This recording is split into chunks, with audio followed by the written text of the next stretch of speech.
काश्मीर आणि देशाचा उर्वरित भाग यांना रेल्वेनं जोडण्याचं स्वप्न आता 19 एप्रिलला प्रत्यक्षात होणार आहे।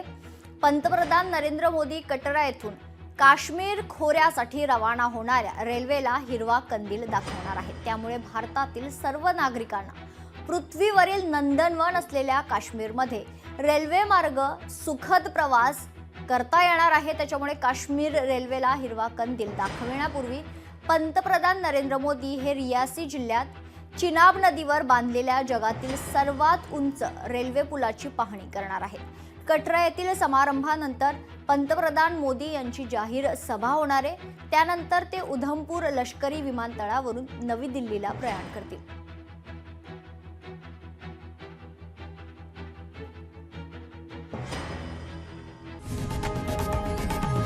लोकशाही मराठी ऐका, पहा, जागरूक रहा।